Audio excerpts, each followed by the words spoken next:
A nice way to start season 8, episode 37, number 344, Mhm. our first summer school session of season 8. I think I struggle with the cost of lawnmowers. When I look at the price of a lawnmower, I'm like, this is ridiculous. And I don't understand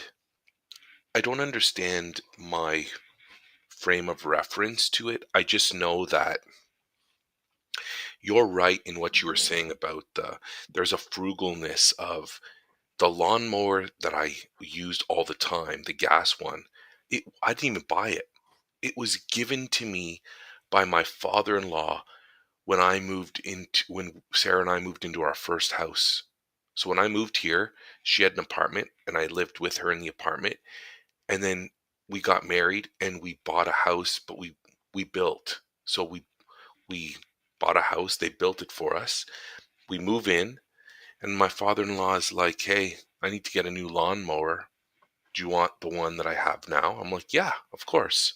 I don't want to spend money on a lawnmower because somewhere along the way in my lifetime, I have looked at those machines and I've always believed they were not worth what people wanted for them.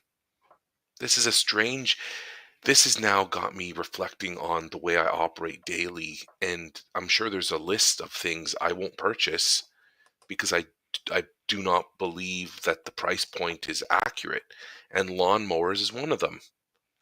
I I just I look at them and I'm like, these people want too much for this machine. I don't believe this. I'm not paying for this. So when I was out looking for a new lawnmower, that was my issue. And what ended up happening at the end of the day, what I purchased was the the simplest and smallest battery powered mower that will work on my lawn. And I still paid too much for it, in my opinion. But I needed something because we had gotten to the point where I told my one neighbor, he is a great guy. I I enjoy him as a neighbor. Lovely little family he has. Um, and he's always so appreciative when I'm working on the lawn. He's like, "Thank you so much. What do you want me to do? Do you want me to pay for anything?" I'm like, "No, we're good. We're good." But when my lawnmower broke recently, I he came out, we were chatting. I said, "Bro, if you could cut the lawn, that'd be awesome because my lawnmower broke and I'm looking for a new one. I get my son to use the push one, but he's gonna push back on that. And so if you can get your gas powered one out and cut it, great." He's like, "No problem. I'll cut the lawn until you're back on track." But he cuts the lawn too short. And and so it's funny because the neighbor's doing a neighborly thing and I'm like, "You're cutting it too short." So I try not to do that. But he cut it 2 or 3 times and then I was just like, "I can't do this anymore."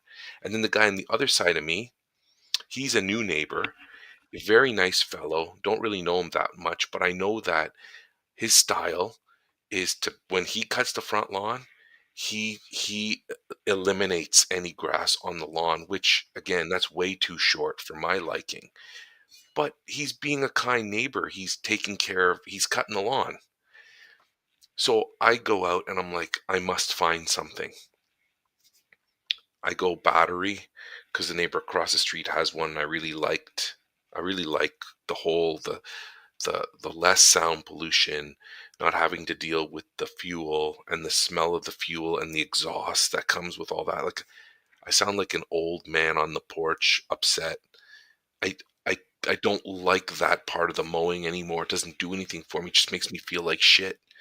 But I love cutting the lawn, but then I don't want to do it because I feel like shit after. Like it's not good. So I go out and I find a sale because I refuse to pay full price for a lawnmower, like in and of itself. And I find the same brand my neighbor has, and it's on sale, but still not cheap enough for my liking, and I buy it.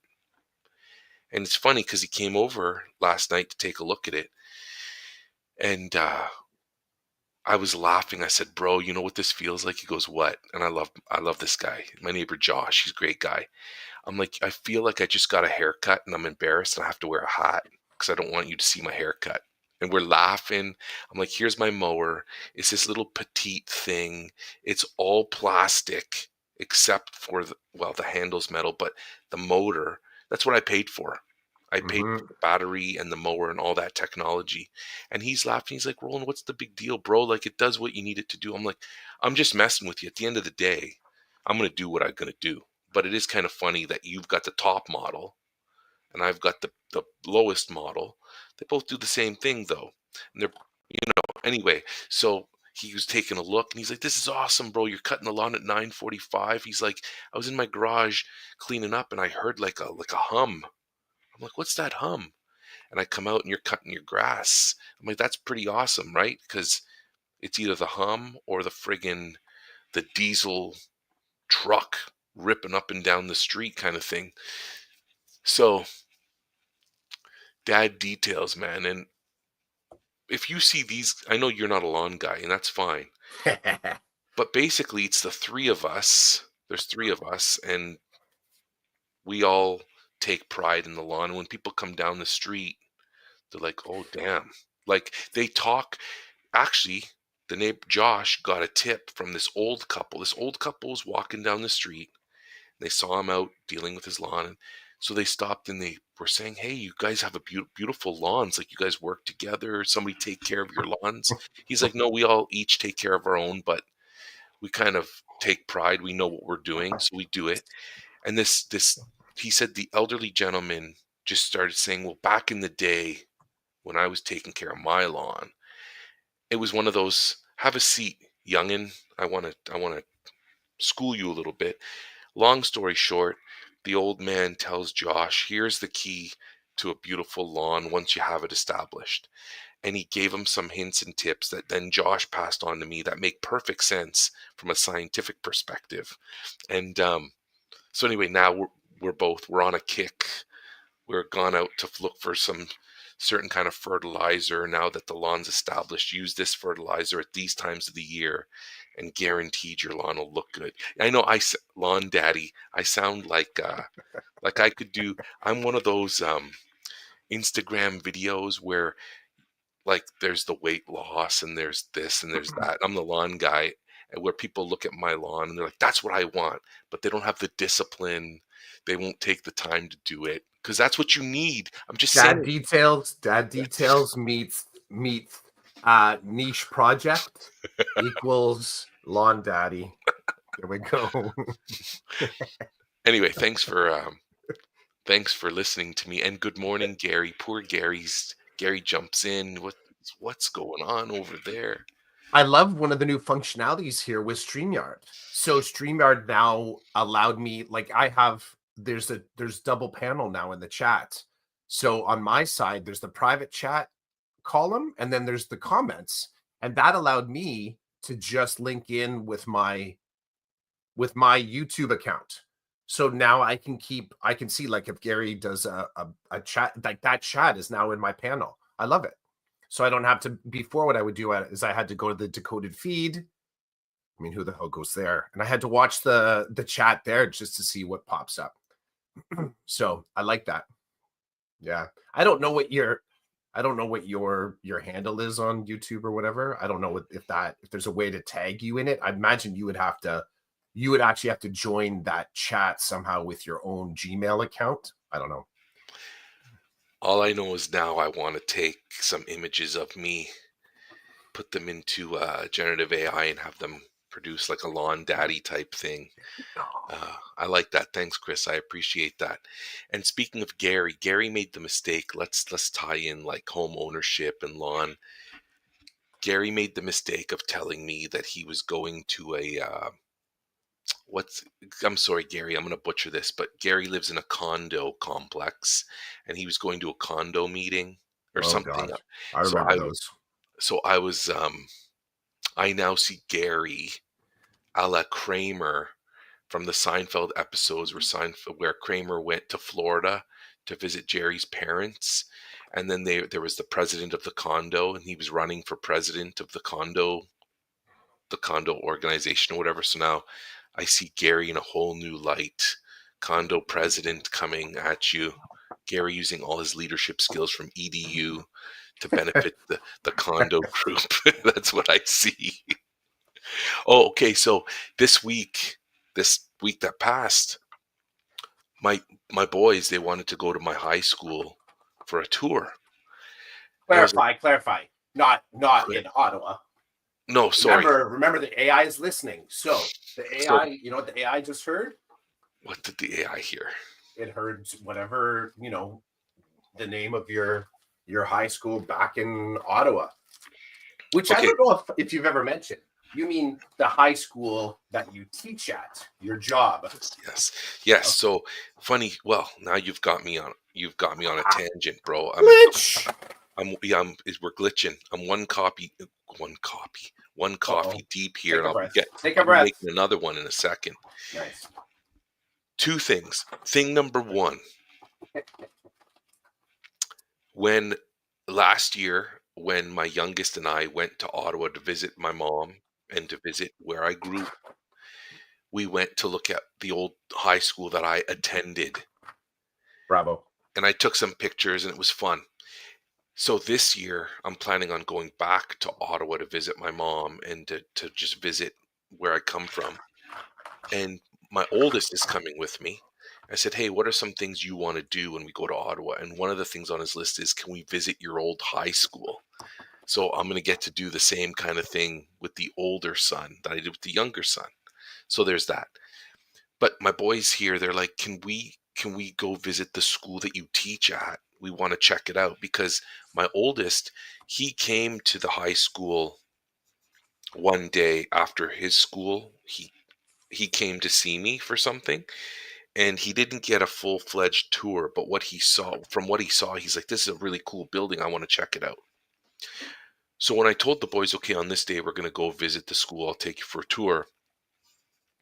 I'm like, "Oh, and by the way, you'll get to meet Gary." And one of the things my kids make fun of me about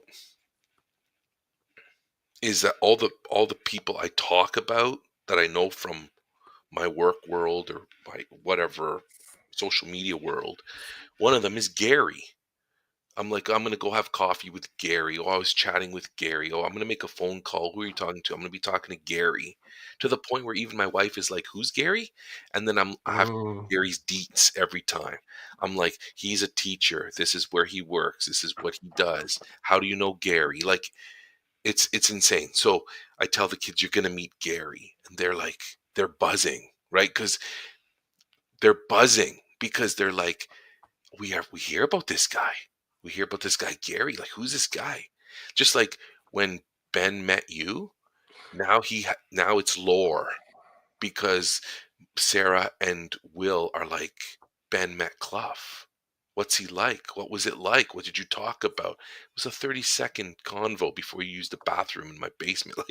That's the reality is nothing, but they boost it to something higher.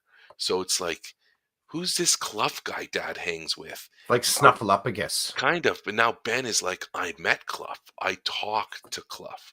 So they both met Gary, which they loved. So thanks for that, Gary. And then they were looking at we have in on our inside of our high school, right by the office, there are pictures of all the staff members that work in the building. So then they were parked looking at that to see if they could find some of the people that I refer to in my stories, my work stories. And then they got tour of the building. They loved seeing like the lecture hall. They're like, "Oh my god, this room is so big." And yeah, just they were in awe of the high school. I'm like, "You guys go to a big high school." They're like, "This school's better looking. It's bigger, it's newer." And I was like, "Okay." Um yeah, they'd die if they ever saw your school, Gary, because Gary's school is a little high school. I don't think Mm. it's the littlest one, but it's relatively simple compared to, I guess, the one I work at, and I'm sure Gary would agree. But there you go. There's some Gary talk, and my kids kind of worlds colliding. Gary for condo president. You better do it, Gary. Use all your EDU skills and take over that condo complex. I was just in a conversation. Oh, side note. Yeah, when my kids would come to, well, my kids, a lot of times I got photos of my kids coming to the high school that, the schools that I taught at. I got a photo of them sitting in the classroom when I used to teach culinary. Hmm. That classroom, they loved coming in. They thought they were in like a magical world, right? Like this professional looking, well, to them, it looked bigger to them than a our kitchen at home, so to speak. Yep. But they always enjoyed, and I never really got it. They really did enjoy. It was just curiosity, right? Coming to see the schools that I taught at, and they will still quote going back to like, "Oh yeah, that school where you and mommy worked," because Karen and I worked together for a decade at the same school back in the day. Um, corporations. Okay, so just mentioning that I was a part of a condo corporation when we first moved up this way in York Region. We were it was a town home, like a townhouse condo complex. I think there was maybe I don't know, less than 20 townhomes, all sort of like just down this snaking road to a cul-de-sac. So I was on the condo board for one session. The reason that I joined was just because I joined because I was upset, and then I left after the 1 year because it was just I'm not down with this. I forget what my position name was. But during that time, I we had a there was a really kind of fun and curious, strange kind of event where we didn't know. So parallel story. My next door neighbor is having their garage door keeps opening randomly. They can't figure it out. So it got me thinking about back in the day when I was at these townhome things. So the proximity of all of these condos to each other meant that a lot of things we had to have similar paint on the outside. There was sort of rules about what we could put. It's like not everyone had a little patch of lawn in front, but you could only do certain things with it. There were rules, right? But the proximity also meant that you could easily affect your neighbor. So if you wanted to have your roof reshingled, like the roof was all connected, right? Like all across these townhomes. So you had to, you had to get board approval and all this kind of stuff. So one of those things of just living a connected life, which we were like that, was that the little did we know one summer, 3 or 4 different residents, because when the condos were built, they all had the same technology in for the garage door openers. And then I guess in over that one season, that 1 year, 3 or 4 of the machines went down. So people replaced them. Now there were no rules on that. There were no rules. You could kind of do whatever you wanted inside your house. And that included that. And what made that fascinating was that but then what we ended up having was random garage openings because when people replaced them for whatever reason, they didn't do they left the default frequency. Oh, So you would have people leaving their house and kind of closing their garage, but because these some of the old school garage door openers, it's a single frequency and it's a radio frequency, right?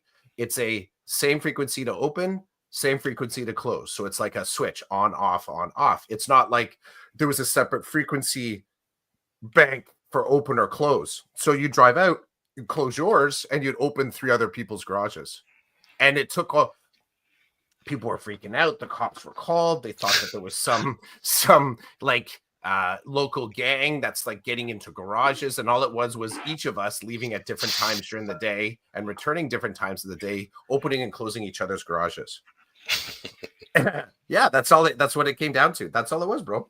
So condo board. Yeah, this was like the encyclopedia. You remember Encyclopedia Brown? Did you ever read those books? Encyclopedia Britannica is what I'm familiar with. Yeah, Encyclopedia Brown was I never heard of that one. Kids books, and it was a Oh, series of where the dude was a teenager that was like an investigator, like a little Sherlock Holmes, and the stories were awesome because it would sort of go through the whole story, and then Encyclopedia Brown would say, "Nope, I think this is how it happened," and he would give the answer of how it actually happened, but then at the end of the story, it's like, how did he know that?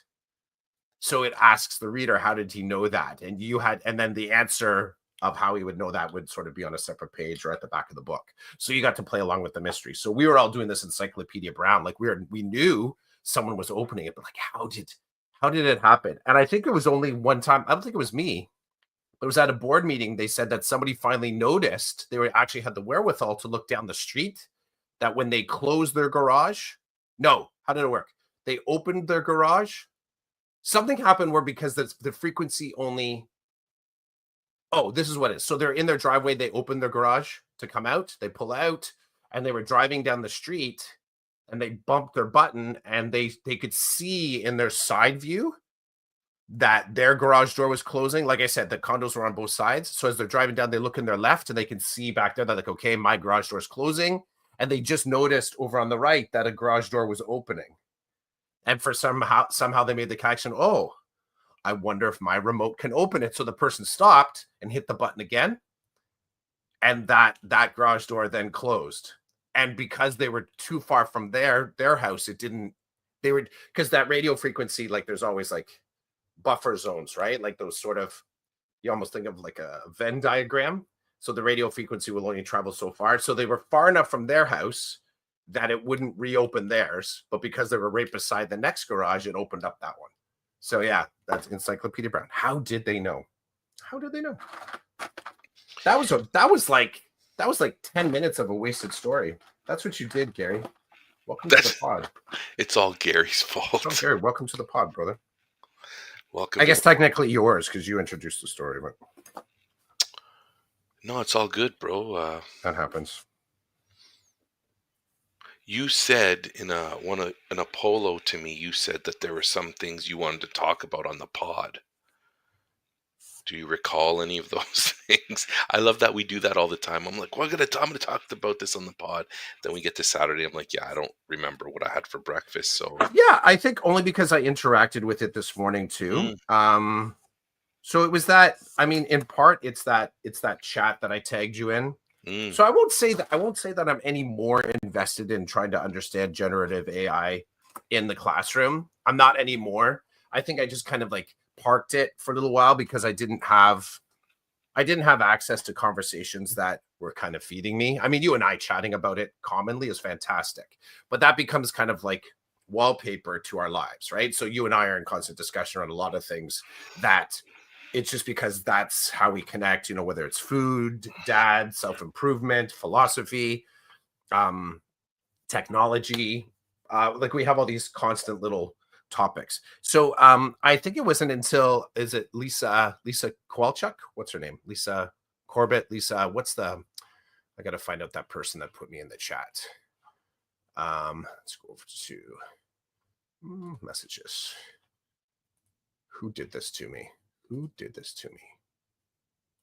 Come on, go back up to the top.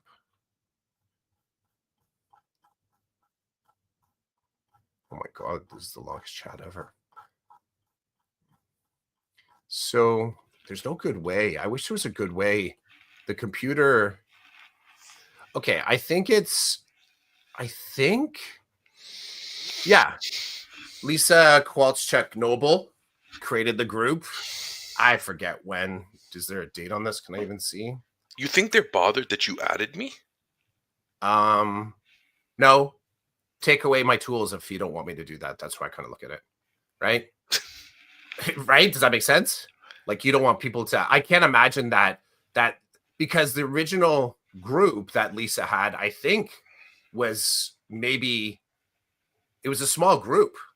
It was not this many people. I can't even tell how many people are in it. I can't see. Oh, 28. 1, 2, 3. There's like 31 people in it. There wasn't 31 people when she started it. I will tell you that. Gotcha. People, whether she did or other people, but it was a chat. So this is what she posted and drew me into the chat. Hi, I'm reaching out as part of my job. I'm drafting a possible micro credential, trigger word, on AI for educators, trigger word. As part of that, I'm looking to find out what tools boards are approving for teacher use. Bullshit. That didn't sort of light me up that much. Both the ones they're paying for and the ones they're not. Okay, so that gets a little interesting. So you might be using Copilot because you're Microsoft board, but also be approved to use Canva and Brisk. I don't know what Brisk is. If you could let me know what your board you're with, which tools, and whether you've had PD on them, that would very much appreciated. I miss you. Oh. Now I like the I miss you because you and I have been talking about this, right? Like what's our learning networks look like right now?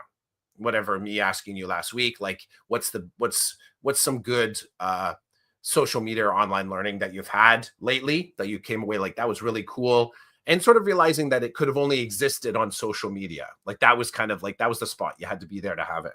So this popped up and I was like, okay, cool.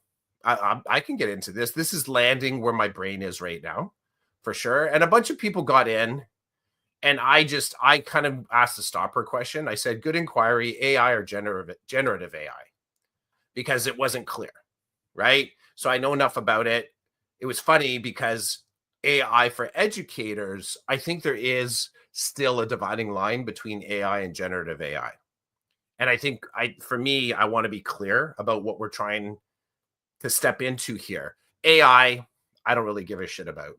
I mean, you go all the way back. There's so many tools that have AI in it that we don't even look at that as the spark anymore, right?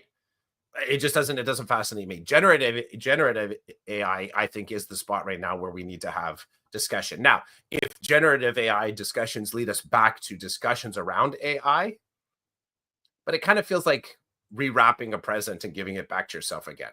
Like it doesn't have the same like, ooh, that's awesome kind of factor. So yeah, I tagged you in this conversation. People started to talk about Copilot. Cool. I haven't done much work with it. I introduced Canva.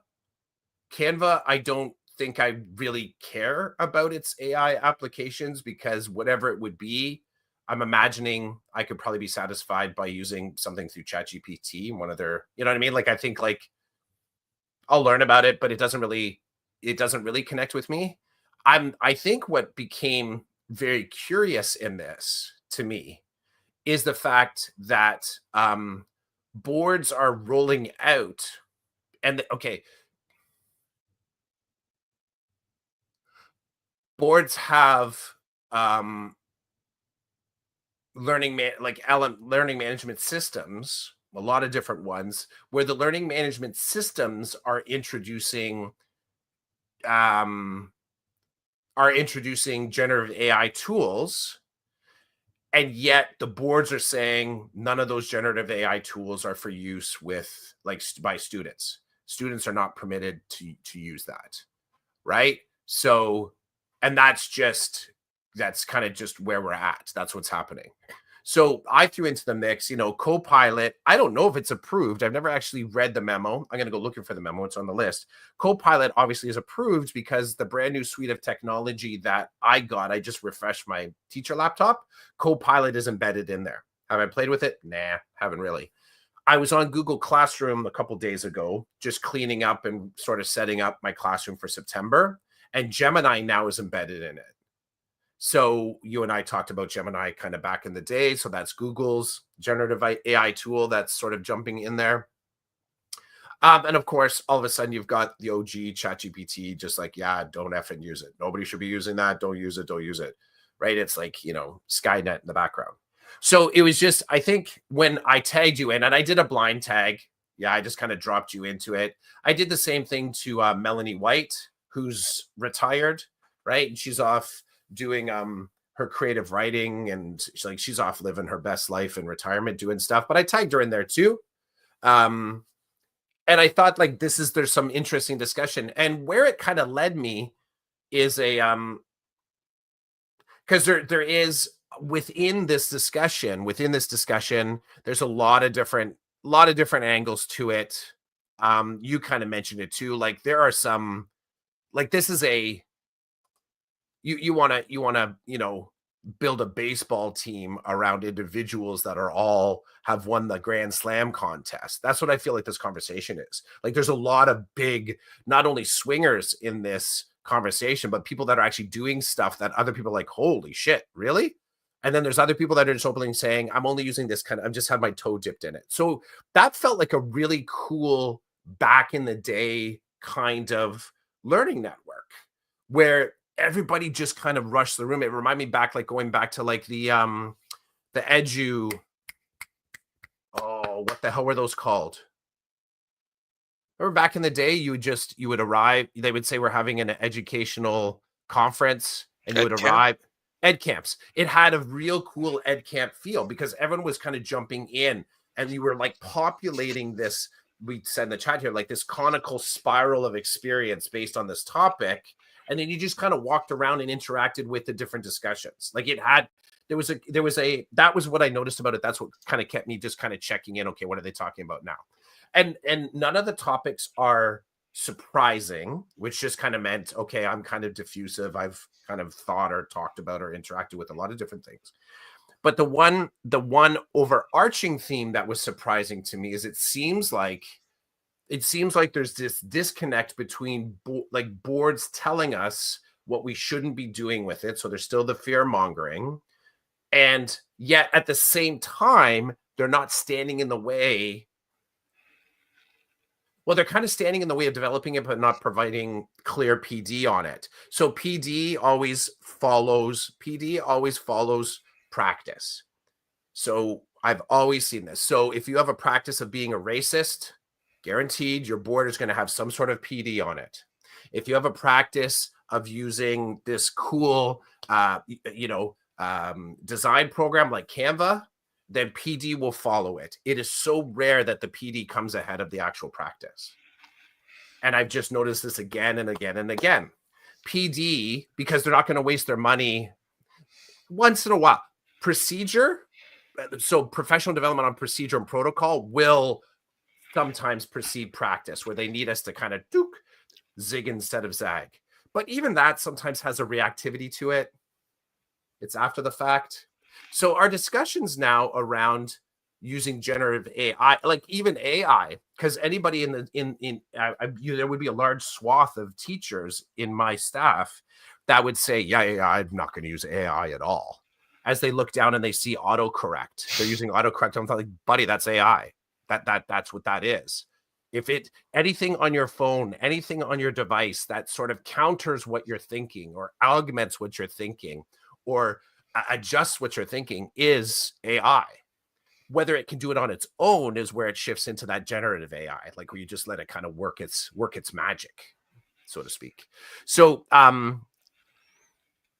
this discussion, this chat was good. It was a refreshment. I think it also allowed a safe space discussion because there were people that were saying things like, yeah, I've been using it for 6 or 7 years now. I pay for the subscription. I use it for my comments on my report cards. So there are some big embracers there that are just openly saying, I feel, and then there's the other people like doing this. Ooh. And for those that are only listening to this podcast, I just made that worried emoji face. Really? So I loved it. That's what hooked me up. Here's where I landed, where it had staying power. This morning, I started to partway between hitting the bathroom and getting my coffee for this podcast. I thought, you know what? I'm going to exit the chat. I need to exit the chat. Well, because I'm recognizing now I'm at doom scroll, as in I want to leave when I'm at the top of the arc, like, woo, I want escape velocity. And my escape velocity to launch me out of this conversation is I'm going to drop a message into there. It's like, if there's anybody in here that would like to take this thinking and become a part of a group that is solely focused on using AI and generative AI for special education spaces and supporting students in that way, come on over. And I may put together a Facebook group because I'm feeling like Facebook is making a resurgence here where people are kind of going back to the OG social media. I feel like, whether people want to admit it, I think there's a lot of people our vintage as well that still have Facebook.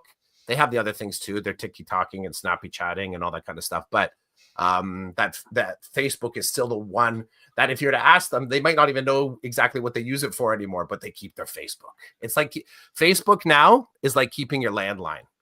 You ask someone why they still have a landline, they're like, I don't know. And because there's no reason anymore. There isn't really, because 911 calls will come to it. Like, right? You know what I mean? So keeping Facebook is like keeping your landline. I can see Rochelle's here. I use Copilot for school stuff. Yes, good morning, Rochelle. Yeah, she uses Copilot for school stuff, which you're a good soldier, Rochelle, because this is Copilot's been approved by our board, um, to the point where when you log in and you go to the staff apps page, Copilot is there. Um, so that's awesome, Rochelle. Chris, I got to tell you though, I was a little bit.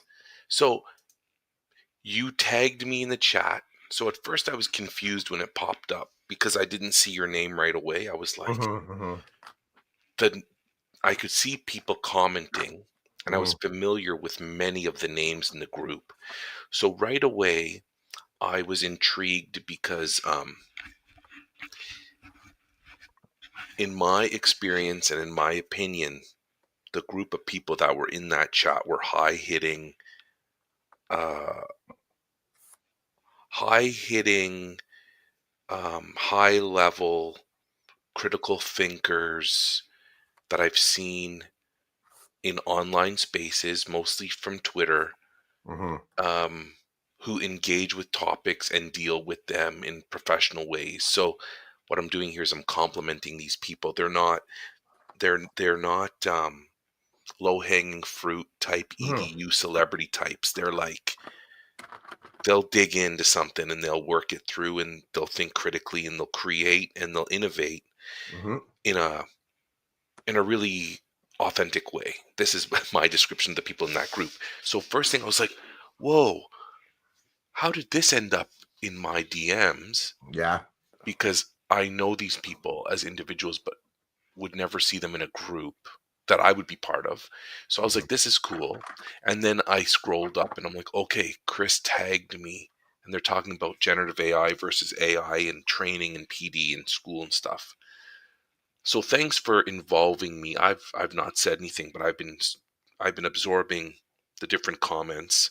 And so that was the first thing that caught my eye was the level of authenticity in that group. Like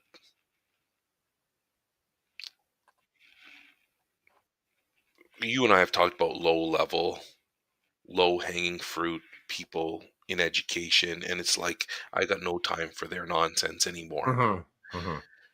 No time for their wannabe novelty, and they're on their 100th novelty now, and it's like I'm done with you. Um, what really struck me outside of the group that is there is kind of the way that they were talking about needing PD around this thing. And I was like, you're talking, you're talking like low level educators. Why? Interesting. To me, to me, the innovation and the thought fuel in that room could take you to Mars. That's how much fuel is there and innovation. And many of them were like, but I've not gotten any PD on how to use this thing. And I, I'm like, you sound like the masses here, but you've never been one of the masses. You've always been a standout for the way you operate, the way you think, the way you innovate, the way you create. And here you are talking about, but they haven't given us PD. But I'd really like PD.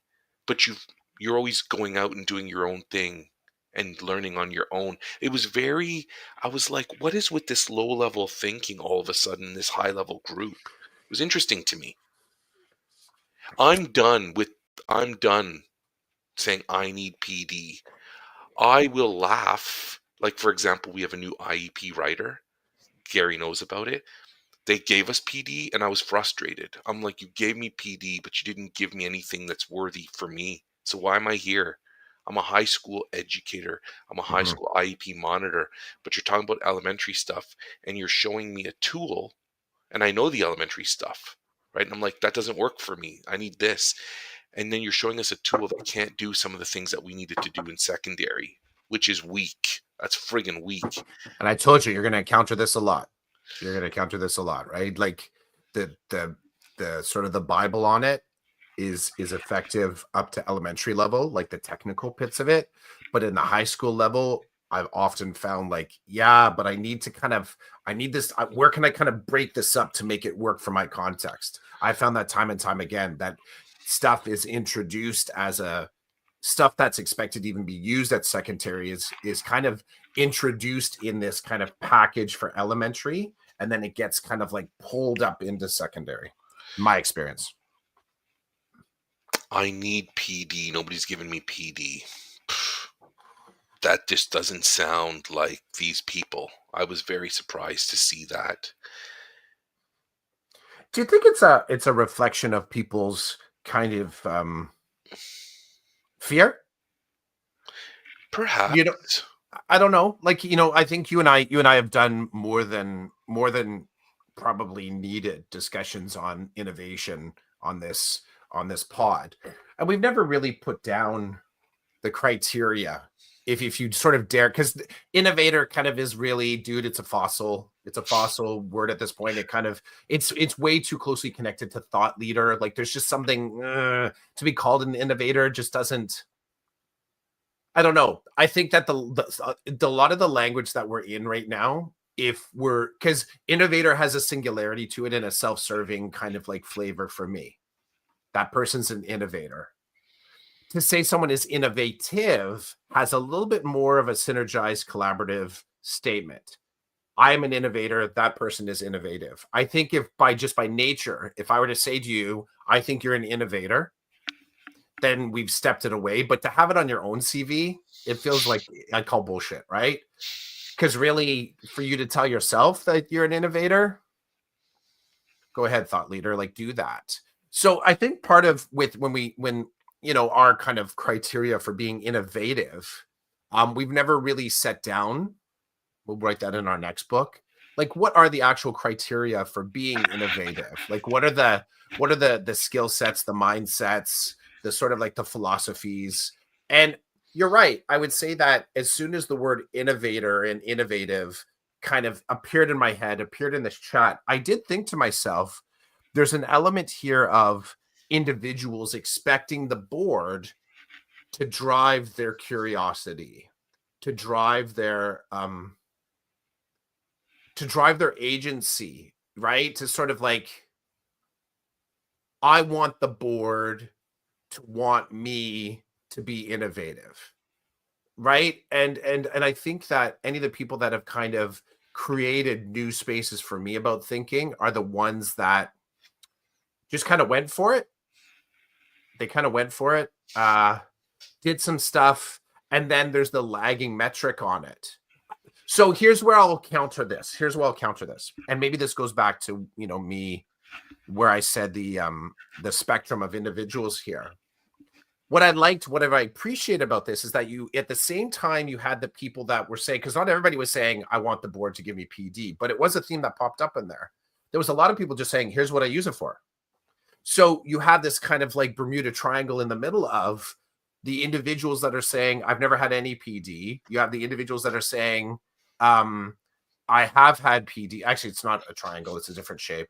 But you have the individuals that say, I've never had PD, I've never really used it. You have the ones that are saying, I've had a little bit of PD, and here's the few things that I'm using. And then you have the other ones say, yeah, I get that there was PD, but I'm kind of doing my own thing. And then you have the people who's like saying, I never bothered with the PD.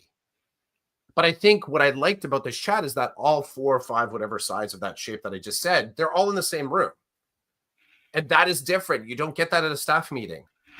You don't get everybody kind of chiming in at the staff meeting, because the way that it's shaped and the amount of time that we had it, I think it was Beth Lyons that mentioned into there saying that, yeah, they offered PD like in the morning before school, but there was no time to actually work it through. Right? Like that I get that. That's what happened. There was no time to work it through. Okay, that makes sense. Totally makes sense to me. But yeah, I think at the end of this, I've learned that with anything that I have curiosity about, and I go all the way back to my first toe dip in using technology, anything technology, or using a digital tool to enhance my learning, it comes back to that noticing.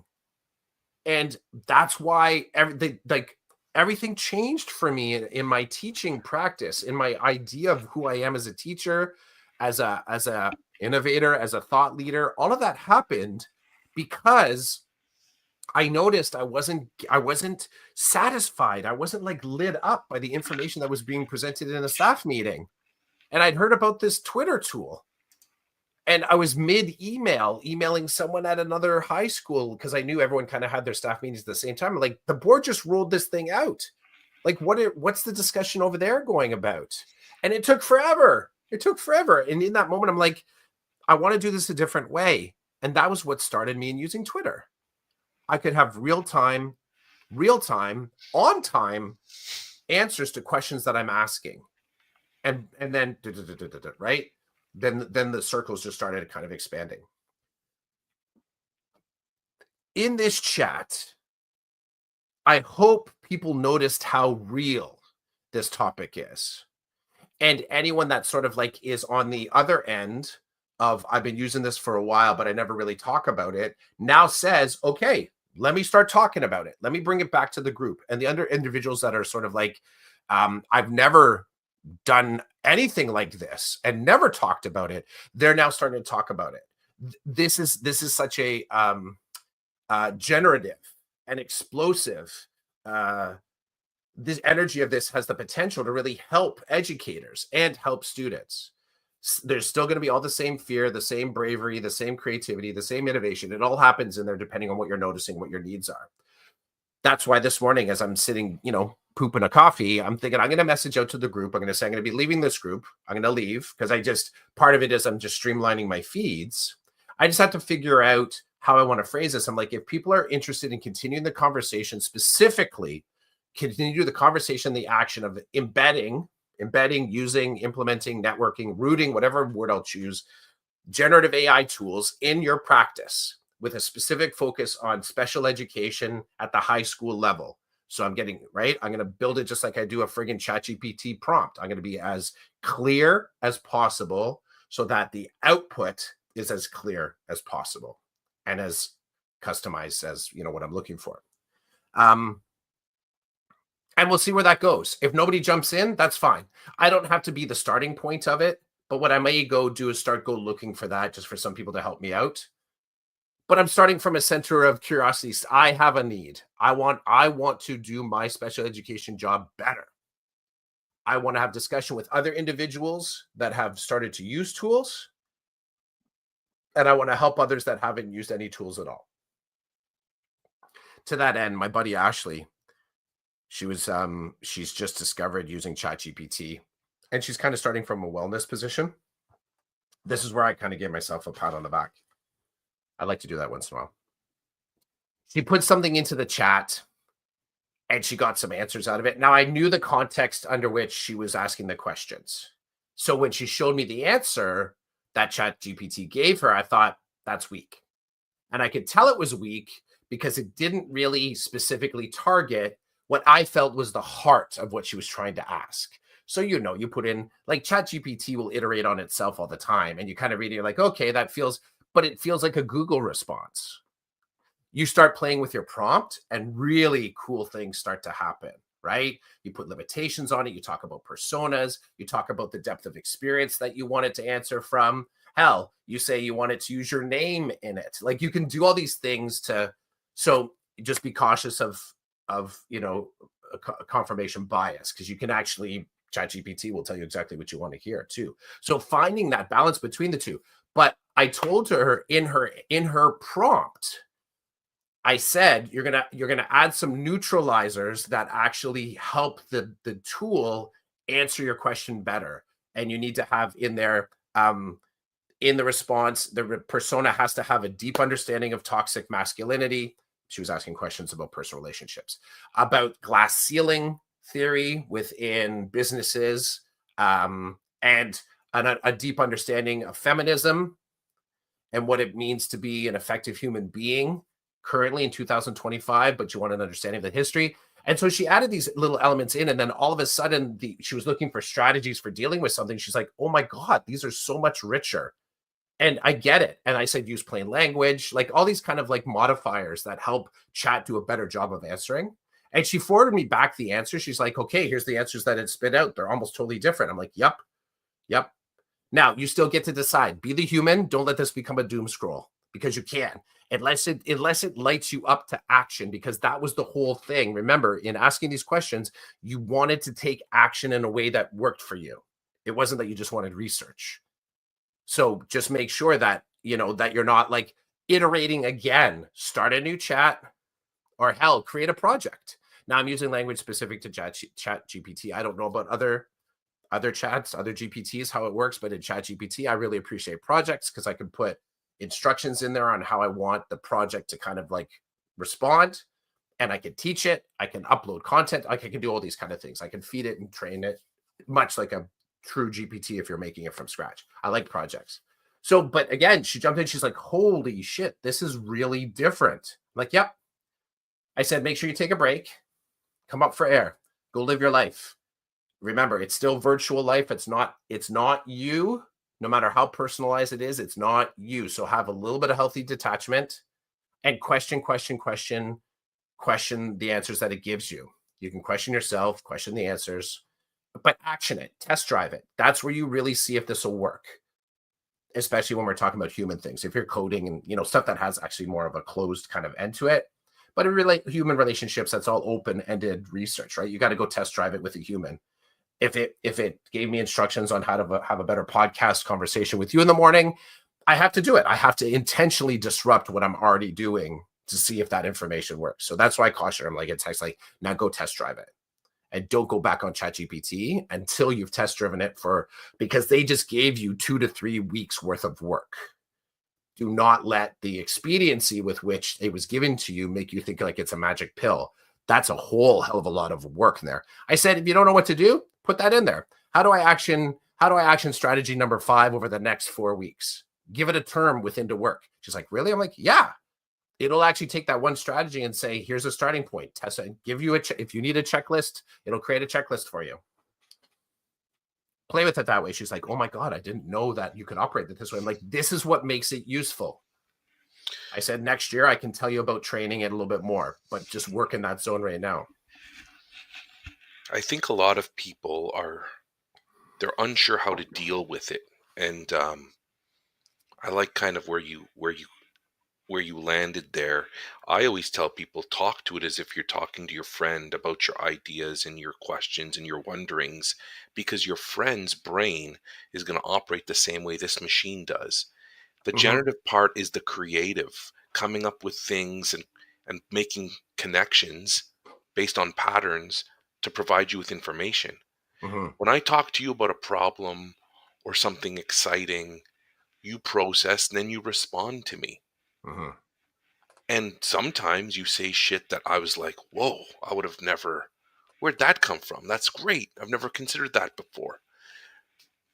That's what generative AI does for me all the Mm-hmm. time. But it can, but the beauty for me is that because it's a supercomputer, I don't know very many people whose brains work like a supercomputer.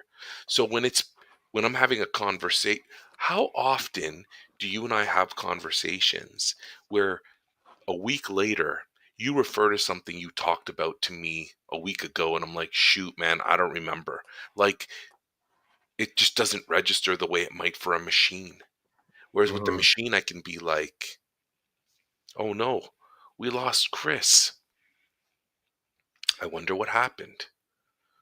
I'm sure he'll be back in a moment. I think maybe I'll continue this, but Chris isn't here to hear it.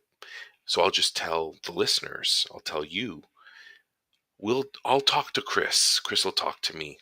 He'll refer to something and I'm like, dude, I don't remember. Um, oh hey buddy, Power glitched over here. I a think glitch. everyone's cranking their Everybody's turning their feeds on. Anyway, so what I was saying was with the generative AI, I mm-hmm. can go back and say, hey, when I asked you this, you gave me this response. I need you to dig deeper here. This is what I want to talk about right now. I don't want to talk about anything else. I don't want you to, I just want you to deal with this. My favorite thing is to talk to it like I'm talking to you or talking to my kids Mm-hmm. or just having a conversation with somebody new. And those turn out to be the best my best learning or the most satisfying um, conversations I have with the machine. I Yeah, people are like, "What do I'm just talk to it. Tell it you don't understand." Like, how often my kids would use it when they were doing schoolwork and dealing with, like, I'll give you an example. My youngest was doing some science, grade 9 science. It was the electricity unit.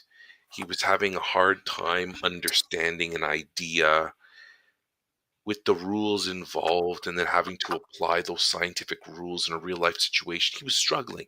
Mhm. So he came to me and he's like, "Dad, can we talk about this?" "Yeah, of course." And as he's talking, I pick up my phone. He goes, "Oh, for goodness sake, you're going to use chat?" And I'm like, "Why are you talking about it that way? I have a tool that's in my phone that can help me understand what you're talking about so I can try to help you understand what you're talking about. Because right now, I don't know anything.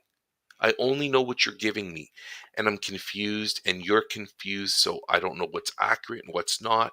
So then we engage in like a 2-minute lecture, me lecturing him about why it's important for me. So the beauty, I take a picture of the question, I take a picture of the diagram that's been given to him to work through. And I say to ChatGPT, "What is this?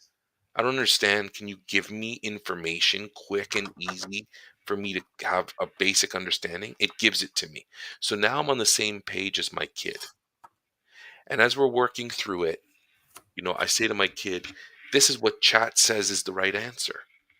And then he's like, "I don't get it." And then he works backwards to figure out, this is how this works.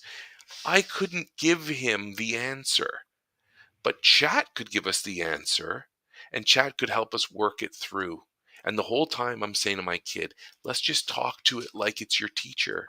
It's just your science teacher, Mr. Mhm. Whatever. Just keep asking Mr. Whatever questions. Well, how'd you get that? Why'd you do it this way? What if I did this?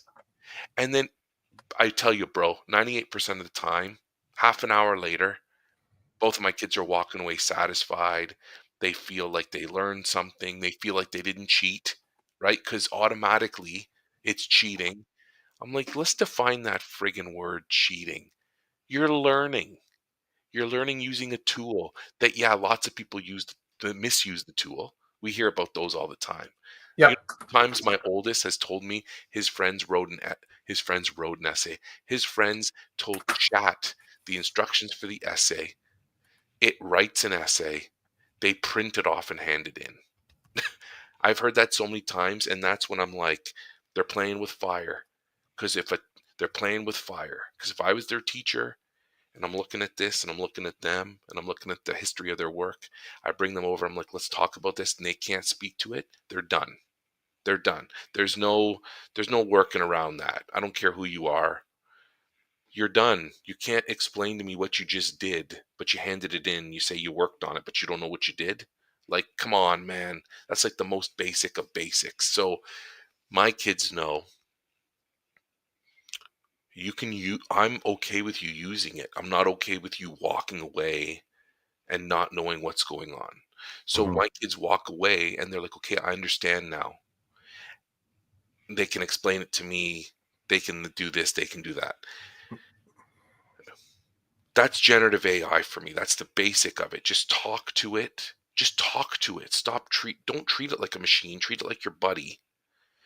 But I tell you, your buddy's brain isn't going to work the same way. Does it always do good? No. Sometimes it hallucinates and sometimes it just feeds you what you think you're looking for, what you think you want. You got to push back on it sometimes too, like you and I do. I'll say something, you're like, "Yeah, I don't know. No, Roland, I don't agree. Let me tell you my perspective." I've done that with generative AI. I've said that what you just said doesn't make any sense. Do you remember what I asked you in the first place? And then it's like, "Oh yes, it's like it's hilarious when it's like, I apologize. You're Mhm. right. I lost track of the conversation." I'm like, "Well, how did you do that? You're a machine." I love that you use the word hallucinate because there are a few words in there that early users or young users may be surprised that are actually a part of the technical jargon with Gen AI, and hallucination is one of them, right? The fascination is also another one. Like these are words that actually they kind of mean something within the context of talking with an AI. Um, and I would almost say you could even use the term like perseverate, which in special education like spaces that means something. Like just this idea that it just keeps on digging, like it doesn't put the shovel down. It just keeps on digging, and you have to be the person like, whoa, whoa, whoa, whoa, whoa, steady, steady, and then bring it back to focus. Like by saying something, you have to redraw its focus, its fascination, because it is I keep thinking to myself that these tools have such childlike minds in that sort of like they're not creating finite lists. They are looking at this galaxy, this universe of information that we can't even fathom. We can't even fathom the amount of information that they are accessing at one point. And they are, and this, I guess we could do that, whatever. This tool is just like taking in mega doses of this universe all at one time, right? It's the big blurry-eyed, fascinated mindset that when we become, what's the word? The glimmer that we talk about, when people getting glimmers, the idea of being triggered, you have this glimmer and you just can't get it out of your head. That's pretty much the way I kind of like how I imagine how Gen AI works is it's constantly in glimmer mode and loses no steam. The fact that it's a tool or a robot means it doesn't lose steam. It doesn't lose energy. It doesn't lose perseveration, but it can hallucinate. It can, ask it about yourself and it starts talking about things that are not like, some of that is research, some of it is iterative, some of it is, that's the creative part. It is actually making shit up based on an algorithm that says this is a reasonable thing to say. It's like a child glimmering with ADHD and full on candy for breakfast. It just keeps on going, right? And it doesn't crash. We could talk about infrastructure and say how it's crashing other spaces, the amount of water it takes, the amount of hydro it takes, the draw. That was actually kind of a cool pop up in that conversation thread with on Insta. When I talked about what I was using it for, Lisa pushed back and said, "What's how much power?" And I said power because I wasn't quite sure what she was talking about. Like, am I empowered? She was actually flat out talking about the amount of electricity that it takes to run these, because that's another topic in there, right? And I said, well, I do the bulk of my work at my workplace, so I don't know. It's a great example. Many years ago, one of the coolest things that a professor said was either at the end of high school or the beginning of university. I want to think it was in university. One of the professors I had in one of my classes said, for every new technology created, there are three new problems that come with it. Mm-hmm. And it's a statistical, like he was speaking statistically, but I was like fascinated by that. Fascinated. So for all the benefits of it, I am now more in the recent time, maybe the last month, I've been paying a lot more attention to the cost of this, what this technology can do. It can do so many amazing things, and I'm sure it can do some amazing things, and it can really enrich people's lives in certain ways. But the cost of it is enormous. Like the amount of water used to cool down or to keep the machines doing all this work cool so that they don't overload and bust out because of the heat. Mm-hmm. Um, you know the amount of privacy we're giving up to the data set in order for the generative AI to continue to become smarter and to grow. Mhm. There's a cost. It's a huge cost, and I think a lot of people don't consider the cost or don't care. I put myself in that category. At one point, I didn't care. At this point, though, I'm like, oh my God, we have this great tool, and the environment's kind of getting pounded for it. Um, and Well, we're I would say other people's environment.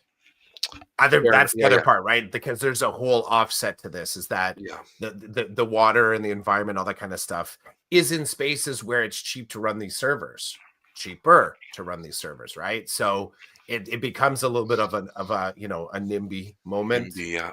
Yeah, it really does. We can kind of do this with a little bit of impunity. So and then you get into privilege and equity and sort of opportunity, right? So yeah, again, these are all discussions I love to be in them. I love to be in them. And really, if we had, if there's a fascinating kind of cycle where even the smartest people in the room are still doing damage, right? Even the smartest people in the room are still causing harm to others, even in that one creates three ratio. Even having the discussion on Instagram, right? You could say that, well, we're saving on gas, we're saving on whatever, but you could easily create other arguments like saying by not having it face to face, we're creating a carbon footprint that's like it's expensive to someone even to have that conversation online. So yeah, I don't know. And part of it is me saying I don't know is that I'm both a part of the problem and the solution, and having discussions about it. I think this is what lit me up about this. It's like I've been pushing, pushing, pushing. When I arrived at the school that I'm at last year, I started an ad hoc team to talk about generative AI tools. I The remember group was that. the group was shut down by admin. They said you should not be talking about this in a formal way on school, like to have it as an actual thing, right? And it was part of it is it didn't really activate my fear, but I think it did there was only three of us. There was only three of us. And it wasn't a steering committee. This is the other thing too. Everybody assumes that you get together in these groups that you have power and you're going to drive change. It's just a thought lab. It's getting together with the individual. See, that was also the nice thing about Instagram is that without the trappings of a professional development system wrapped around it and a school system around it, people actually willingly went to this chat space. I mean, yes, Lisa did kind of like tap us and say, hey, come back. Although I will say props to Lisa for even including me in that because I haven't connected with Lisa in ages, really, not directly. I think the last time she and I collected, I actually wrote her a poem about knitting, I think, and sent it to her back just post-COVID when I was writing poetry for everybody. Giving it away for free. Giving it away. I still am. I'm just my creative energies are going. I'm more stage work now, right? You're shifting. So I've shifted. I glitched. It was fascinating to even be included in that. But to that degree, without the trappings of having it a formal, okay, I got to be there for 8 a.m. and I have to have this conversation because my employer tells me to. I tried to start it like, well, let's just meet up after school once a month. Let's talk about this. Let's help each other to understand deeper. Let's trade tools. And it was sort of said like, yeah, you need to stop. The board is saying that, this isn't a safe conversation. I said, yeah, but the board, my understanding is that students just can't use it, but teachers are okay to do it. And the principal, the VP is like, and now we're starting to see generative AI pop up in different spaces. So a year later, maybe it's a little bit of sour grapes. I should have stayed the course. I don't know if I want to be the face of that conversation because that wastes my time. I would rather just be the user of that, the benefactor of that conversation. So I may put it out there again because I have different interests this year coming into the school, right? So we'll see. We will see.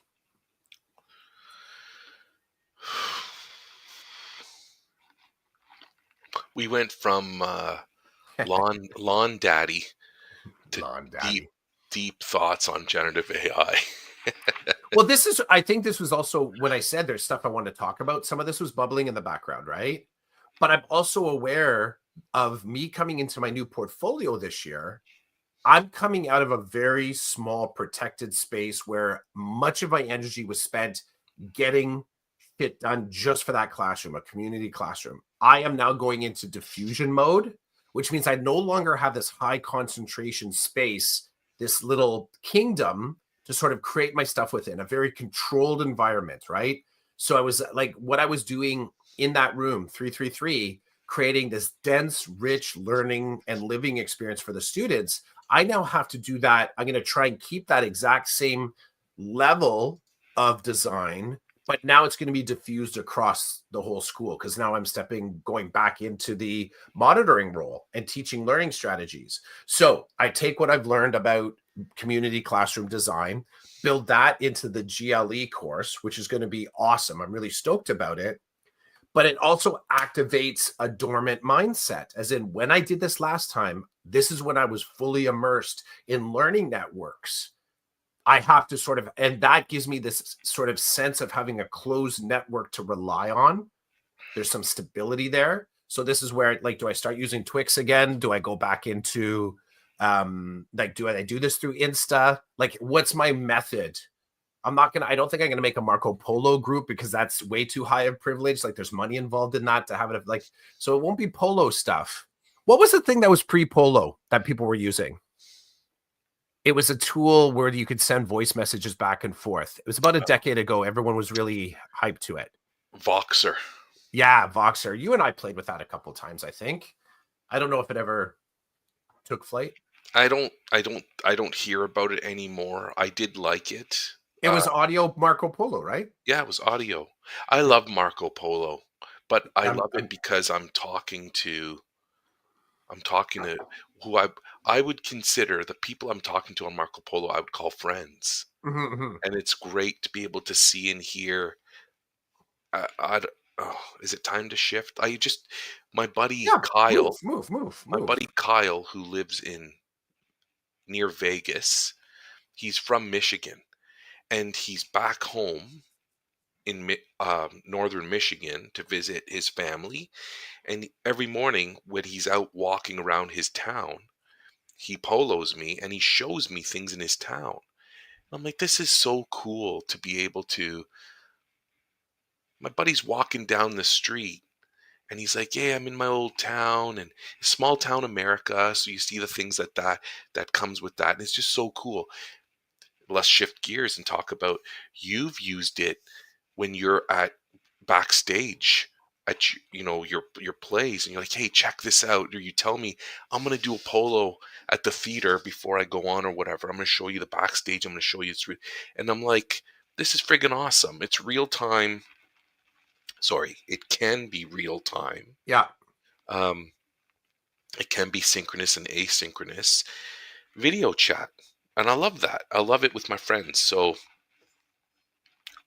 you're right though. Voxer was the audio version, and man, people were doing things with it. Like there were huge groups. There were huge groups of people, like a Twitter chat, except it was all audio, so you could Yeah. hear them talk and stuff. And um,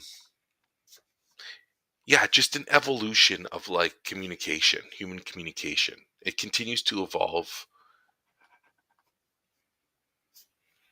I, I don't know what else to say. I love these things. I love these tools. I love checking them out, learning about them, seeing Mhm. how they're useful, how they're not. Yeah, it's good. Um, I like it. Time will tell.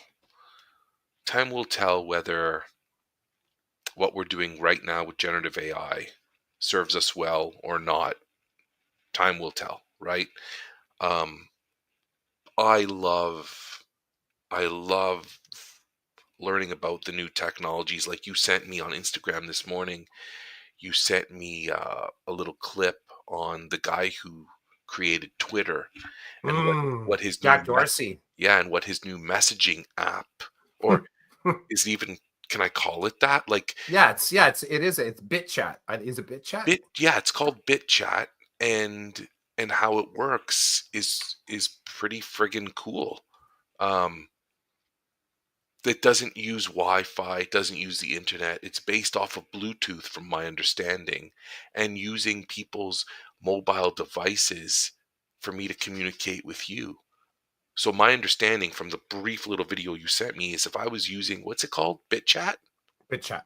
If I'm using BitChat, I send you a message, yo, Cluff, what's up? It's supposedly going to get to you from here, from Waterloo to Newmarket. It's going to get to you by traveling through other people's phones, mobile devices, via Bluetooth.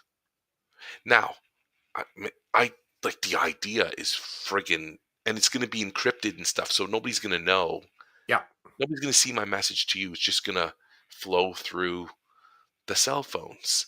And I think my mind is blown. My mind is blown. Also, how does one guy come across these two major innovation ideas? Like, it's not fair, right? He made $1 billion off Twitter. Now he's probably going to make $1 billion off BitChat. But the idea, the ideas to me is absolutely brilliant. It's brilliant. Is it a brilliant thing, or am I just a simpleton? Like, what do you say to that? I don't know. Well, I think I mean, it uses mesh network, and that's where you're Yeah. kind of using individual phones as your actual carrier, right? You're no longer using direct transmission through towers. Well, to the Um, established mesh, right? what do you mean? Like the internet is an established. Yeah, exactly. So it's like Yeah, it's the equivalent. You know what it reminded me of? tell me. When I was reading about it, it reminded me of like, you know, in the spy movies where any sort of that has a spy element, blind drops, where this idea of communication, you just know the pickup point. So someone's going to put, you know, paper bag they're going to put a newspaper with certain words highlighted on it. They're going to drop it into a garbage can and you need to pick it up there at 4 o'clock. It has an element of that, right? Because it's a public space. It's being done right in front of other people that don't even know it. Except in this case, it's just traveling through your Bluetooth in small packets and arriving at a destination. So I think it is quite fascinating. I think there's a radius on it though. I think it I don't know if it's because I don't know if it would work me sending it to you from here. I think I read somewhere within there that only works within a 300-meter radius. So it's got a short, it's got a like a short distance burst to it. I think I could be wrong. Um, I don't know if it can be, you know, that far. I know that he's pitched it where I also read he's pitched it to Apple to try and have it offered as an app. Um, I think this is going to be a little bit like Mastodon, right? Like this is going to be our Blue Sky, these sort of like alt communication tools that people are saying this is the better place to be because this is the better place to be. I think we should go there. I think the justification for it, you know, Mastodon and as an example, came about because people were not happy with Twitter, with the shift from Twitter to X, right? I think I went and looked at Mastodon. I'm like, yeah, that's not for me. But I also get that there's a whole suite of communication tools out there in social media that I have no clue about. But like dialects and idiolects, like these smaller language, these smaller culture groups, they're using these things because it's an effective way for them to communicate. They'd be like, why the F would I ever use Twitter or X? All my people that I need are right here in this space. And I feel good about it. It's like us talking about Polo. But Polo is still a pretty big name brand, right? It's actually probably becoming more popular in the last few years, right? It's managed to stay. Is it stable? Who knows? Who knows? But some of these smaller startups, like everyone you need is in that group. Your friends are all there. These communication spaces. Watch any movie where two hackers are talking to each other, and the screens that they bring up to actually communicate with each other look nothing like current social media tools. Nothing. It's straight up, you know, basic kind of text font, basic communication windows, and they're talking back and forth just fine. And they typically make it look blazing fast as well, right? So you again, where we started this conversation back at the beginning, even on the on-ramp, the idea of stripping down the tools to its basic kind of criteria, this idea of the mastery cycle of some point saying, I don't need all these extra bits in order to be and feel and know that I am that good at this particular task. Um, I do have a question. I don't know if Gary and Rochelle are still in the chat, but I'm curious as to how many sharp knives do they have in their sharp knife drawer or kit? How many do they have?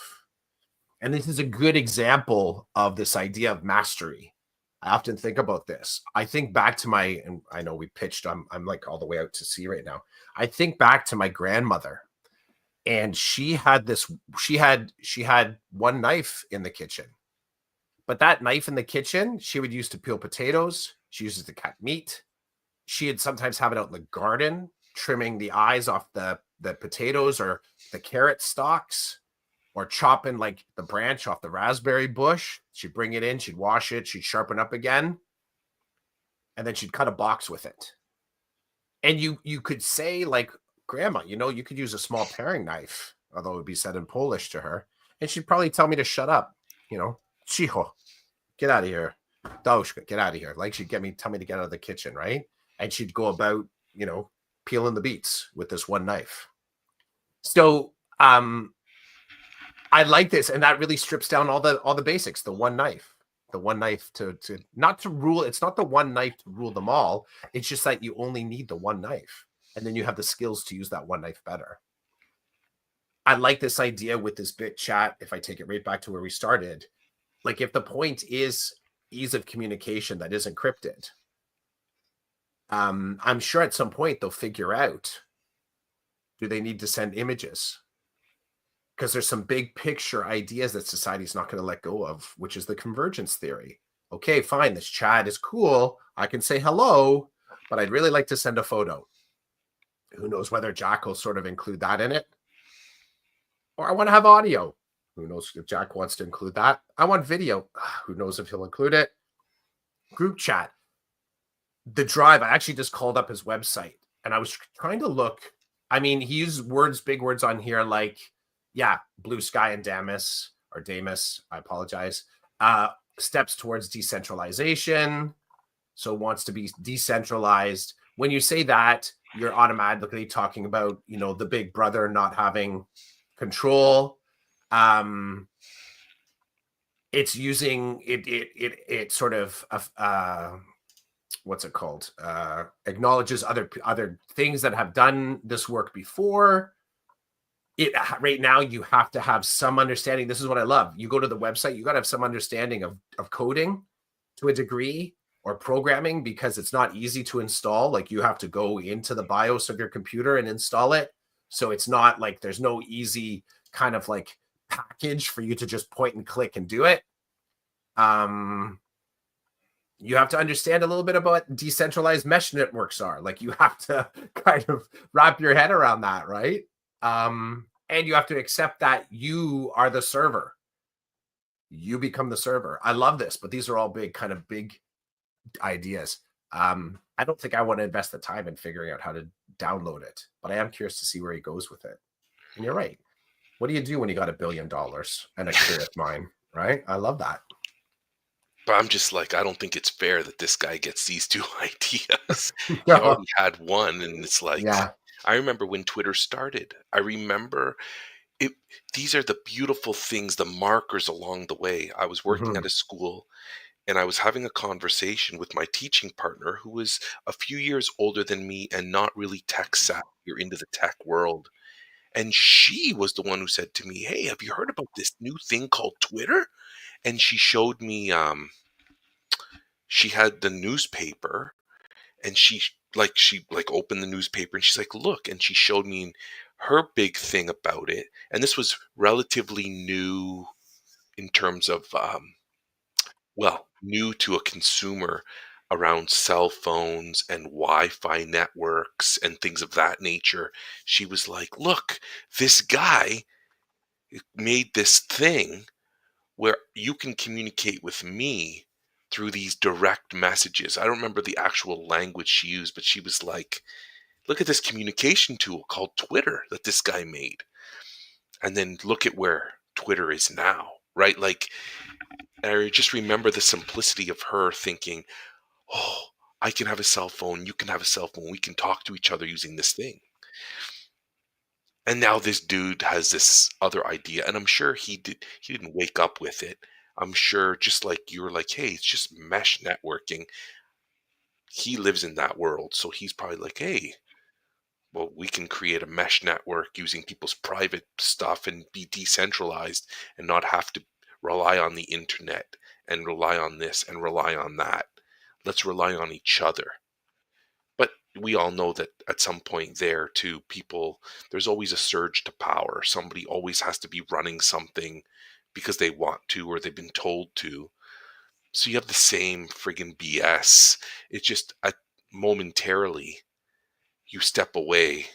You step away from the big machine, but whatever you're creating ends up becoming a big machine anyway. Like look at like the crypto world, right? The whole purpose was to not be connected to banks and connected to the traditional um, financial system. So let's create our own and let's decentralize it. But now it's a whole machine. Like I was listening to, there's this dude, I can't remember his last name. His first name's Charles, and he's a smart dude. And in the crypto world, he's known as having started or being a founder or something with Cardano, which is Hmm. it's a cryptocurrency. But he's also done other things that nobody, like when I hear about Charles, why can't I remember his last name? When I hear about this dude on Twitter, it's always about Cardano stuff. But I was listening to him on a podcast that he did recently, a 5-hour podcast. I was like, 5 hours? That'll take me a year to listen to. Um, he's done a lot of other things. And he's got his head's in a lot of other different worlds. He's just a smart guy, right? Who wants to make money.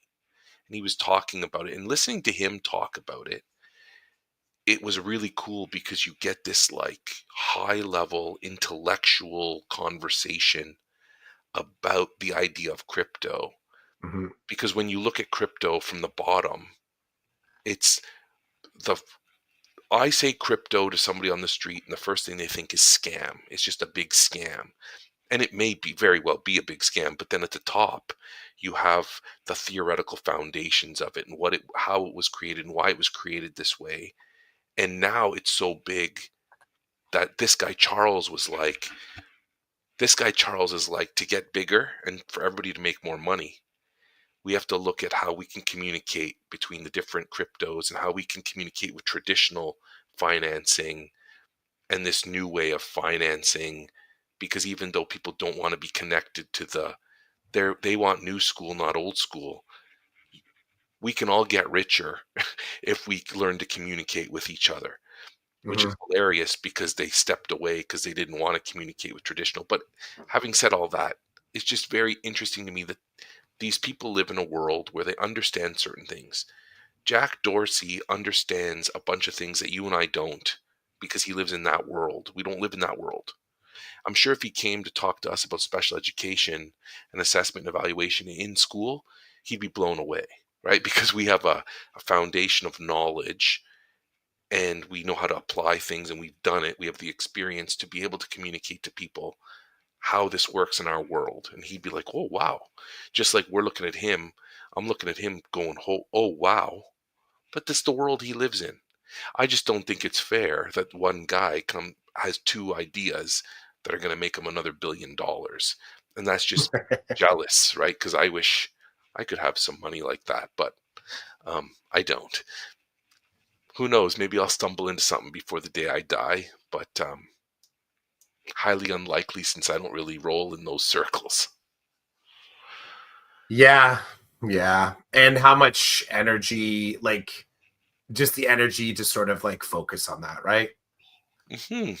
Yeah. I just as I would say right now, I'm not I'm not sort of like building my life to be able to focus that way singularly. Maybe, maybe what it is, the similar thing is drive still to understand education. Maybe that's where I'm putting that in, right? Maybe that's the space where I'm looking to go deeper, go harder, still education.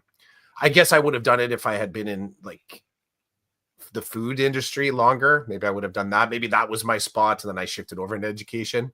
But I feel like my deeper understanding of education, I don't have any more energy to start to have a new sort of startup perspective tool thing for education. It's kind of weird. Something my brain says, just wait, something will happen, but I don't know if I don't have something that I'm looking to make my billion from. I found this guy. So his name is Charles Hoskinson. He's an American entrepreneur who is a co-founder of blockchain engineering company IOHK Mhm. and the Cardano blockchain platform, and was a co-founder of the Ethereum blockchain platform. I know of Ethereum, yeah. So this guy's rolling in money. Like he's probably got so much of it. This is why he can think about all these things, because he doesn't need to work, I don't think. Doesn't he's not a lawn daddy. No, he's not a lawn daddy. He pays somebody like me to Yeah, take yeah, care of yeah. his lawn, right? Exactly. Um, Gary's saying so much to take in and reflect on. Thanks for checking us out, Gary. For sure. Um, and I look forward to having conversations with Gary about how he takes some of these things that he hears about and learns about out in the world and brings it to his reality, Mhm. right? Because I think that's the power for people like us, is how do we take these things that we hear about and learn about and apply them to the work that we do in a way that makes sense, right? In a way that maybe helps us do things differently in the day-to-day work we do as teachers. Um, when my kids were at the school that I work at on their tour, a bunch of summer school's happening. So there are kids in the building, in classrooms, learning certain things. And there was a group of them that I had taught last year when I was seconded, when I was forced to leave the job I was hired for Mhm. and go into a classroom and take over for a month. There was a group of those students who were at the school and they came over to say hello. And as we were chatting at one point, they said to me, you are great. You were a great teacher. I said, I was with you for 1 month. You barely knew me. And then I said, what made me so great? And they started telling me, what made me great is that I let them do certain things that they wanted to do that nobody else let them do. Right. And I said to them, you worked with me and I worked with you. That was number one. So you think that I just walked in and let you do these things. That's not how it worked. You showed me you could handle certain things and I let you take care of business until you couldn't anymore. And then I said, I was with you for 1 month. So it wasn't hard for me. It wasn't hard for me to appear as though I was really caring about what you cared about. And the look on their faces, I was like ruining their idea of me. I'm like, Mm. what? If I were your teacher for a full year, I would like to think that we would have gotten to the same space that we were in that month. But it Mhm. would have taken a lot of training and a lot of back and forth between the two of us, and a lot of me being open to you, what most teachers would think your ideas are kind of stupid. But they're really not if you can build it in a way that works for everybody. I'd like to think that as a teacher and my interest in all these other things that we talk about here, I'd like to think those things make me a better teacher when I'm building relationships with people, because I'm dealing with stuff that people tell me. I use the word stupid. I don't have another word, but people are like, why are you investing time in that? Like, that's kind of childish, or how's that going to help you in your day to day life? And my response is it feeds me. It gives me energy. And when I feel energetic, I'm more open to doing things, trying new things, experiencing like worlds that I would not normally enter into. It's kind of exciting and I feed Mhm. off that excitement.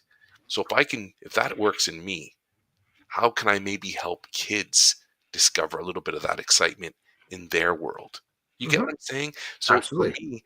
for me, it all rolls downhill in a good way.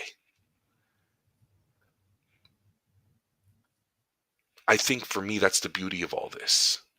This podcast, being able to talk about all these different things, referring to some guy named Charles Hoskinson that discovered these things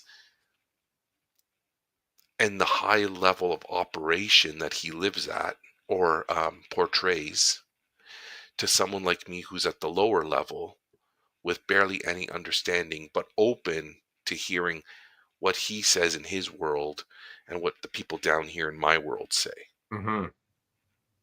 The gap in between is where the magic happens for me. I agree. So I appreciate like Rochelle and Gary and other people who come in and listen. I appreciate they're willing to share. Maybe they're willing to not share. I don't know. Um, I got to do what feeds me, man, because if I'm not feeling any energy, I think the people around me will pay for that. I won't be as I don't know, I won't be as open as I think I should be, especially in the world of education where I believe we're trying to get kids to move in a positive direction, but we don't know what's in them that propels them in a positive way. So let's try to figure that out. Let's try to build that and go and do what you want with that.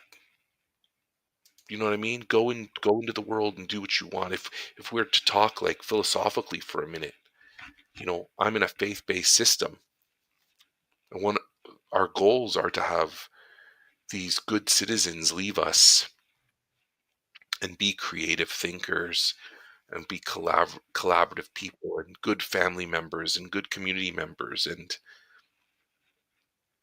people who want to go out and do the right things. Part of that, I think, is to give them the opportunities to live in that gap between what's happening at the base and then maybe what's happening up top. And they look at us like, wow, that Chidiac guy's a weirdo, right? Look at the things he talks about he's into. But it's like, it's okay to be like this. If you're like that, great. And if you're not like that, that's good too, because there are many of us. We all come with different things. Open yourself. Be open. Make your decision. Move forward in a positive way as best as you can. That's like the heart of the work that I do, and probably the same for you. You're teaching Mhm. people how to live, how to be good, how to learn, how to give back in some way, shape, or form.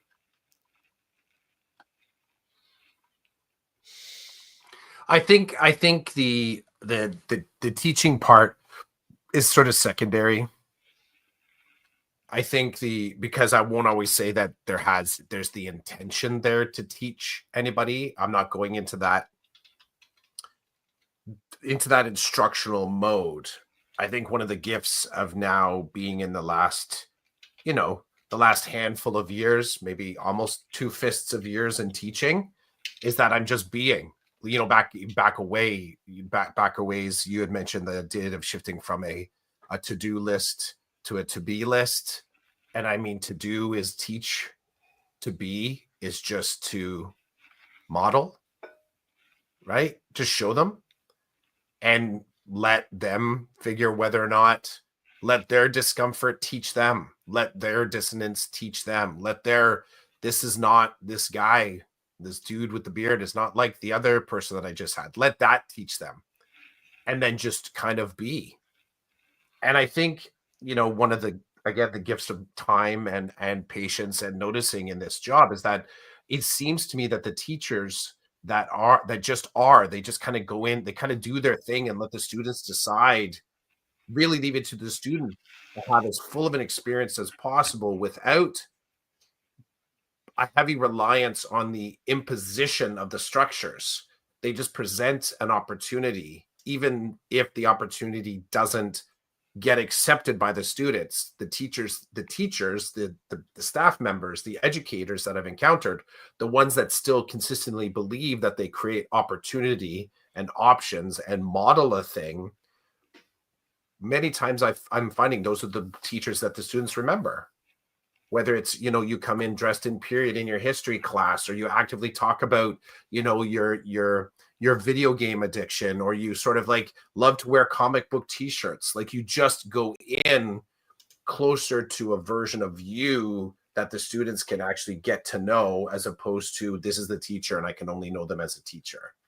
So I would imagine that in that little amount of time you spent with them, it's a little bit like coming in as like, Uncle Jimmy or Grandpa Jimmy. You're in there for a short amount of time and then you're handing them back to the system, so to speak, or their previously scheduled teacher. So there is an element there of getting in there and getting to the same end in a short amount of time. And that can be kind of thrilling and energizing because they're getting a quick dose of who you are as the educator.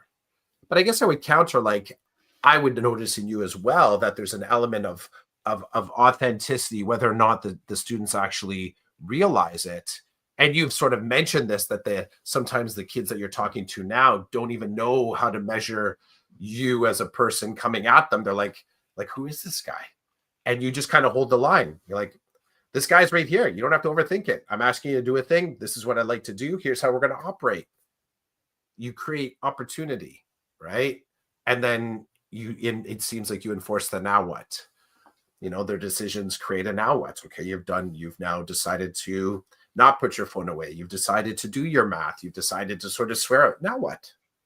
Now what? And even that becomes another opportunity that you put back to them. I think that, that's as a veteran, I guess, a veteran teacher, that's where I kind of land. It's not impunity. It's just that I have such a deep understanding of the rules and regulations that it can look like I'm somehow doing, I think it kind of frees you up from some of the thinking, but I think it also makes you realize how close you can get to that fence. And it's pretty close. It's pretty darn close. And I think within that, that's refreshing to some people because they thought they couldn't even get that close. They had to stay a meter back. Oh, generative AI. Damn, I got to stay all the way over here. No, you can get really close to it. And what can we talk about if you get that close to it?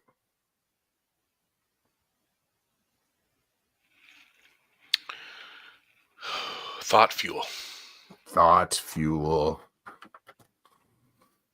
That's all I got. I think we did a good job today. It's not 5 hours, but no, it is summer school, so we gotta be mindful of that, right? Anything else before we shut this down today? No, I'm good. I can hear some stomping upstairs. So what time is it? Almost 10? 59. I think people 10. got up. Cheers, Gary. And Rochelle, if you're still here. Thanks, cheers. Gary, for hanging out. And Rochelle, thanks. Always good to be able to connect with the two of you. Mm-hmm. It was awesome to get to see Gary this week in his vice principal role in summer school. That was cool. Mm-hmm. Gary was in charge of the building. I got to tell you, I didn't mind either. I was like, this is nice. Did Gary get new school clothes? Gary, did you get new school clothes? Did you get new school clothes? Did you get one article, like a new pair of shoes? Is there something there? Like, you gotta, I know some administrators, they think they very much like there's no new clothes. Fantastic. There are some people though, they come in and they gotta get it's like the Laurentian pencil crayons. Remember back in the day, Laurentian pencil crayons. Everybody had to go to Shoppers Drug Mart to get another package of Laurentian pencil crayons. It's like, and if you really looked in the basement, there's like thousands of them down there, right? Thousands of them. The birds are building their houses out of them. They're grabbing them out of your garbage. So this idea of getting new school shoes or the school haircut, or maybe as an administrator, you got to get that new tie. For me, it would just be I would use it as an excuse to get new Nikes, like a pair of shoes, because that's in my brain, that's the idea. That's the thing, that's the difference maker with administrators is, you see a pair of running shoes on an administrator, right? Like, and not a pair of leather bottom dress shoes. I would say to myself, that's someone who's prepared to make it out in the halls.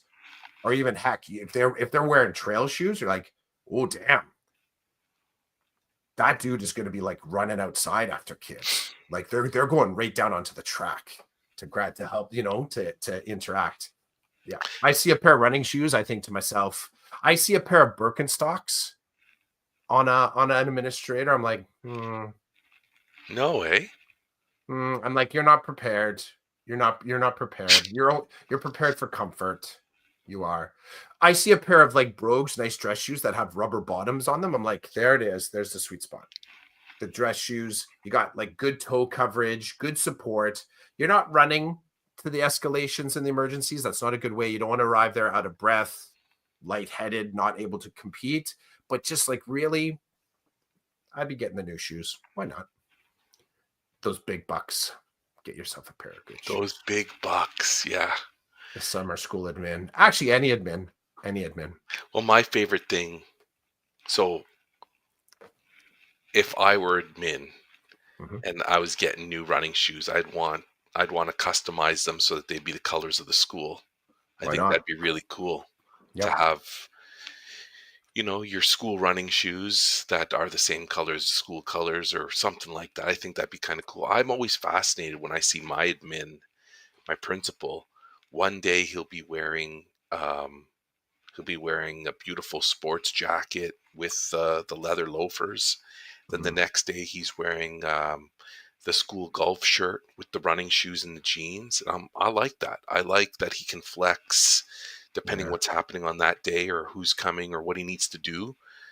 You know, can I tell one story before we go? Do it. Wrap us up. Okay. This year, semester one, I was in student success. I was working with a student who I think many people would refer to her as being difficult. I liked her though. Like she could be difficult with me too, but I had an affinity for her. Um, when she'd be swearing at me or whatever, I never really got. It was cool. It was fine. You want to swear while you talk to me, go ahead. You want to complain about this or me or whatever, go ahead.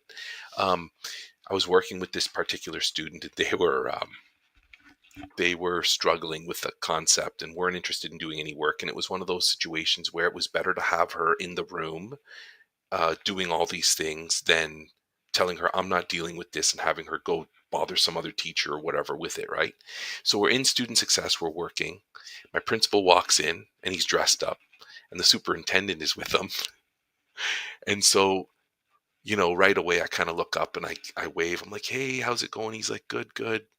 And then and then the superintendent sees me, so I get up to go to them. So I say to the student, I'll be back in a second. I get up, I go say hi to him. I start talking to her. We have a 2-minute conversation. Then they float through the room. And then as they're standing at one doorway trying to go into another classroom, this student, full volume, is saying, who the F are these people? Why are they talking to you?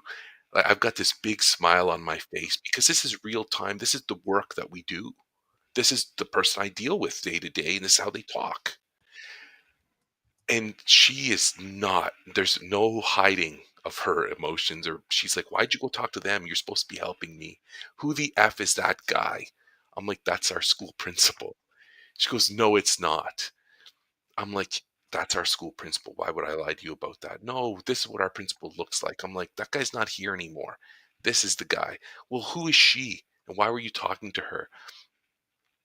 I want to just end the story connected to the clothing. I don't believe she would have reacted that way to the principal if he wasn't wearing the dress shoes and dress pants and the sports coat. Coming in looking like he looked like $1,000,000. He looked like he didn't belong in that way, right? Because in the student success room, it's like it's gritty, it's like low level, it's high level, it's every level. So I just wanted to share that if he had come in wearing the running shoes and the school sweater, she wouldn't have reacted. But these two people walk in dressed like a superintendent and a principal, and she was like, "Who that?"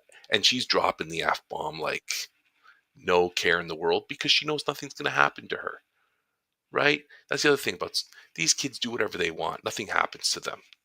And I'm sure I'd love to have this conversation with Gary now moving into admin. These kids walk around, do whatever they want. They know nothing's going to happen to them. And sometimes something should happen to them for the way that they act and the way that they treat people. But that's a whole other conversation. So I just wanted to end with my principal comes in all dressed up, and this girl was having none of it. And I think it pissed her off that they were highfalutin looking. And I showed them some love that I think she wanted just reserved for herself. I loved it. Dropping the F bomb. I love it. Relationships. Those are my favorite students because Yep. everybody's like, oh my God, they're so bad. They're so mean. I'm like, they're great underneath all that. They're great. They're Now just what? upset. It's like, now what, baby? I love it when I can use the now what with an adult, not a student. I mean, you get one kind of cool energy when you're like, now what to the kid. They're like, what the F do you mean, now what? And they start to realize that, those words actually, you're not empowering them. The energy, the sort of like, you're not empowering it. You're almost like, now what? Like, this thing has happened. How are we going to deal? I like doing that as well with colleagues. So they sort of put down a big bold kind of a thing, like in that moment where you have some reactivity. You can rate it high level, low level, but it's reactivity, triggered, escalation, whatever. um and then you have the where it's being received, and you see the confusion. It's like, and you're in the chaos, and you're like, now what? Now what? Adult? Now what, kid? What can we do with this? Right? And I get a little giddy. I told you before, my adrenaline junkie hospitality background, the Friday night line about the door, the ticket, I like that anarchy. I like the anarchy and chaos. I've learned to sort of like find a way to pilot that, to navigate that a little bit.